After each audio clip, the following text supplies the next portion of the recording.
It's that time of year again. Hi, it's me, Sunny.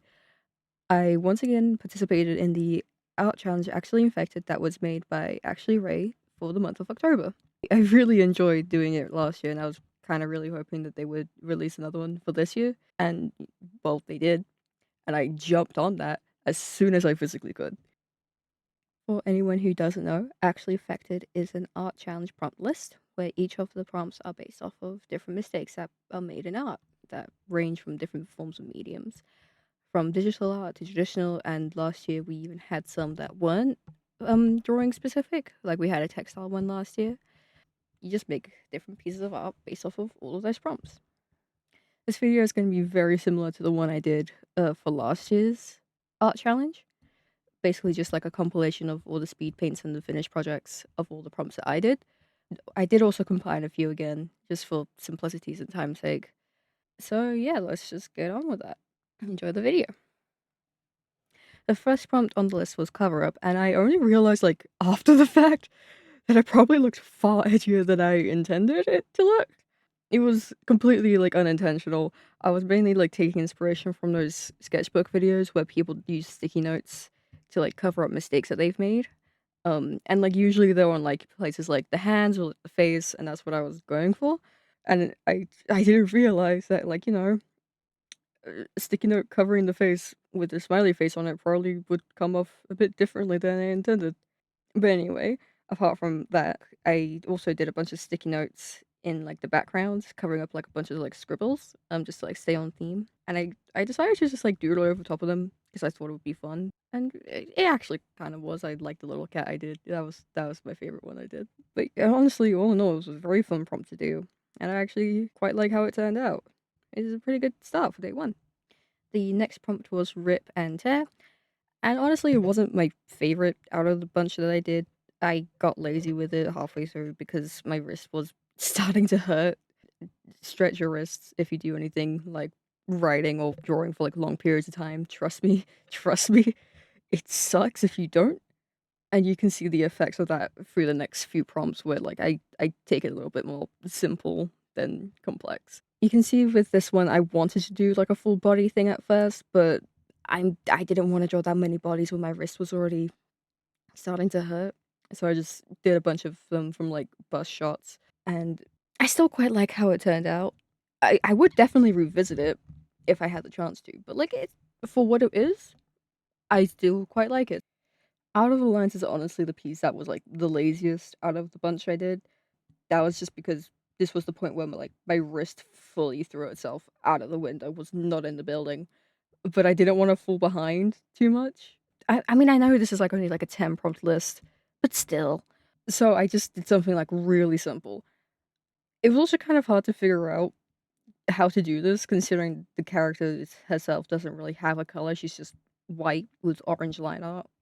So I messed around with textures in the background. I gave it like a darker paper texture and just scribbled over top of it. Usually when I color, I do like, fill tools.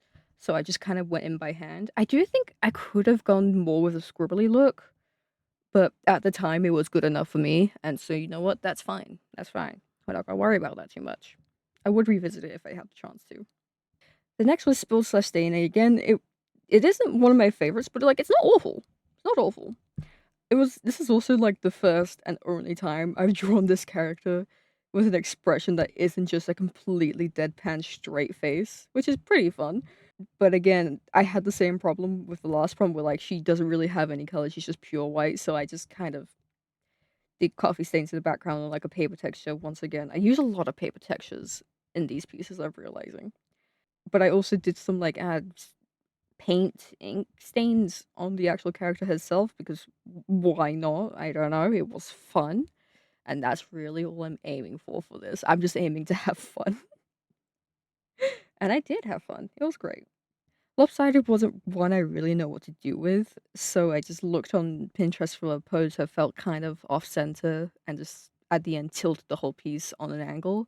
I remembered seeing a few years ago a photo shoot up from Shelley Duvall, and I found the pose and it was like, oh, this would be perfect. This would be perfect for the piece. And so I traced over it the best I could, shifted the anatomy a little bit to fit more of my style, and took when like the character herself was then put a colorful background on and like took the whole piece and shifted it so it looked like the paper was misaligned with another texture on the back. I really do hope it gave off the lopsided prompt well enough. I was just kind of messing around after a certain point. It was fun though. Transfer is another one of my least faves of the group, but that's mostly because I didn't really know what to do with it. I decided to go from like a screen printing kind of approach, like you put down the screens, but they were slightly misaligned with one another, and it didn't like line up quite right. Again, this was mostly one where I messed around with textures to like really emphasize it's like, oh yeah, this is like different ink patches. And I hope that got across right. I also spelt the name of this file wrong. It's it's transder. So that's just a fun little tidbit I thought I would share. Backwards and disproportionate are two of the prompts I decided to combine, and they are my favorite ones out of this entire list that I did. They are my pride and joy, my magnum opus of this group. That's maybe a little bit dramatic, but I really like how this one turned out. It is kind of simple when it comes down to it. I basically just took the hands, made them both backwards, and messed around with the proportions a little bit. I did the same for the eye, but I don't think that one came across quite as much considering my art style has kind of naturally very big eyes.